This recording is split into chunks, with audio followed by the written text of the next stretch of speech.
Hi all, welcome to back my channel. ನಾನಿವತ್ತು ನಿಮ್ಮ ಜೊತೆ ಒಂದು ಒಳ್ಳೆ ವಿಡಿಯೋನ ಶೇರ್ ಮಾಡ್ತಾ ಇದ್ದೀನಿ. ನನ್ನ ಮಗನ ಬರ್ತಡೇಗೆ ಅಂತ ಅನಾಥಾಶ್ರಮಕ್ಕೆ ಫುಡ್ ಕೊಡಬೇಕು ಅಂತ ಡಿಸೈಡ್ ಮಾಡಿದ್ದೆ, ಬಟ್ ಅದು ಆಗಲಿಲ್ಲ ಆ ಟೈಮಲ್ಲಿ. ಅದಕ್ಕೆ ಇವತ್ತು ಕೊಟ್ಟು ಬಂದೆ. ಅಡುಗೆನ ನಾನೇ ಮನೇಲಿನೇ ಪ್ರಿಪೇರ್ ಮಾಡಿ ಕೊಟ್ಟೆ. ರೇಷನ್ ಕೊಟ್ಟರೆ ಅವರು ಮಾಡ್ತಾರೆ, ಬಟ್ ರೇಷನ್ ಕೊಡೋದು ಬೇಡ, ಮನೆ ಊಟನೇ ಹೋಗಬೇಕು ಅಂತ ಅನಿಸಿ ಮನೇಲಿನೇ ರೆಡಿ ಮಾಡಿ ಹೋದೆ. ಕೇಸರಿ ಬಾತು ಮಾಡಿದ್ದೀನಿ. ವೈಟ್ದೇ ಮಾಡ್ತಾಯಿದ್ದೀನಿ, ಕಲರ್ ಏನು ಹಾಕಿಲ್ಲ. ನಾನು ಕಲರಲ್ಲೆಲ್ಲ ಕೆಮಿಕಲ್ ಇರೋದ್ರಿಂದ ಕಲರ್ ಯೂಸ್ ಮಾಡಲ್ಲ. ಸೊ ಹಾಗಾಗಿ ವೈಟ್ದೇ ಮಾಡಿ ಕಳಿಸ್ತಾ ಇದ್ದೀನಿ. ಹಾಗೆ ಬಾತ್ ಕೂಡ ಮಾಡಿದ್ದೆ, ಹಾಗೆ ಬಜ್ಜಿ ಬೋಂಡನೂ ತರಿಸಿದ್ದೆ. ಇಷ್ಟು ಸಾಕು ಸದ್ಯಕ್ಕೆ ಅಂದ್ಕೊಂಡು ಇಷ್ಟು ರೆಡಿ ಮಾಡಿ ಹೋಗಿ ಕೊಟ್ಟು ಬಂದೆ. ನಾವು ನಮ್ಮ ಹತ್ರ ಇರೋದನ್ನು ಸ್ವಲ್ಪ ಬೇರೆಯವ್ರಿಗೆ ಕೊಟ್ಟರೆ ಮನಸ್ಸಿಗೆ ಎಷ್ಟು ಸಮಾಧಾನ ಆಗುತ್ತೆ, ಖುಷಿ ಆಗುತ್ತೆ. ಇಂಥ ಮಕ್ಕಳಿಗೆ ಹೊಟ್ಟೆ ತುಂಬಿಸೋದ್ರಲ್ಲಿರೋ ಖುಷಿ ಇನ್ಯಾವುದ್ರಲ್ಲೂ ಸಿಗಲ್ಲ. ನನಗಂತೂ ತುಂಬಾ ಖುಷಿ ಆಯಿತು. ಸುಮ್ಮನೆ ಎಲ್ಲೆಲ್ಲೋ ಖರ್ಚು ಮಾಡ್ತೀವಂತೆ, ಅದನ್ನೇ ಉಳಿಸ್ಬಿಟ್ಟು ಈ ಥರ ಕೊಟ್ಟರೆ ತುಂಬಾ ಉಪಯೋಗ ಆಗುತ್ತೆ ಅನ್ನೋದು ನನ್ನ ಅಭಿಪ್ರಾಯ. ಹಾಗೆ ಕರೆಂಟ್ ಕೂಡ ತೆಗ್ದಿದ್ರು, ಕರೆಂಟ್ ಇರಲಿಲ್ಲ. ಟಾರ್ಚ್ ಹಾಕಿ ಎಲ್ಲ ಅಡುಗೆ ಮಾಡಿ ಕೊಡಬೇಕು ಅಂದರೆ ಸಾಕಾಯಿತು. ಕರೆಂಟ್ ಇದ್ದಿದ್ರೆ ಏನೂ ಅನ್ನಿಸ್ತಾ ಇರಲಿಲ್ಲ. ಹಾಗೆ ಈ ವಿಡಿಯೋನ ನಿಮ್ಮ ಜೊತೆ ಶೇರ್ ಮಾಡ್ಕೋಬೇಕು ಅಂತ ಅನ್ನಿಸ್ತು, ಅದಕ್ಕೆ ಶೇರ್ ಮಾಡ್ತಾಯಿದ್ದೀನಿ.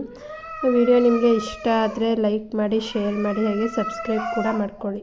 ಹಾಗೆ ನೋಟಿಫಿಕೇಷನ್ ಬೆಲ್ ಐಕಾನ್ನ ಕ್ಲಿಕ್ ಮಾಡ್ಕೊಳ್ಳಿ. ನಾನು ಮಾಡೋ ಎಲ್ಲ ಹೊಸ ವಿಡಿಯೋಗಳ ನೋಟಿಫಿಕೇಷನ್ ನಿಮಗೆ ಸಿಗುತ್ತೆ.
ಒಳಗಡೆ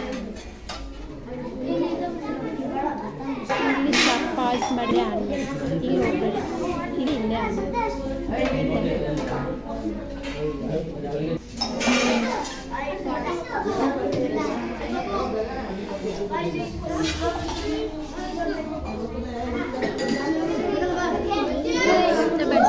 ಮಾಡ್ತೀರಾ? ನೀಟಾಗಿ ಮಾಡಿ.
ಹಾಕ್ಲಿ ಬಿಡು.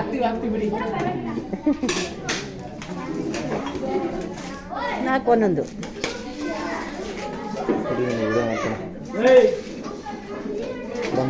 ಹಾಂ ತಳ ಮಾಡು. ಇಷ್ಟೇ ಸಾಕು ಎಡಿಟ್ ಮಾಡೋಕ್ಕೆ.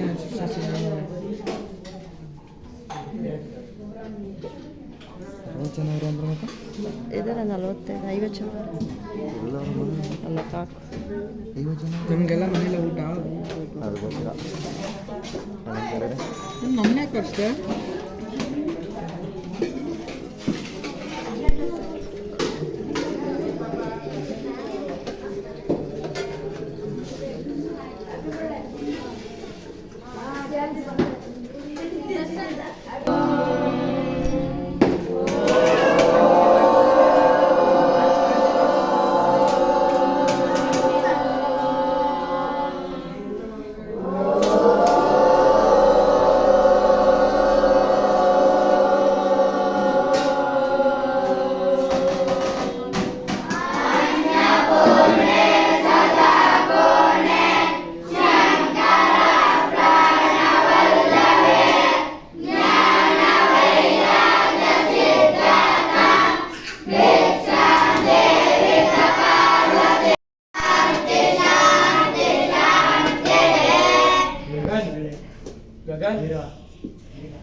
ಅಲ್ಲಿ ನೋಡಲ್ಲಿ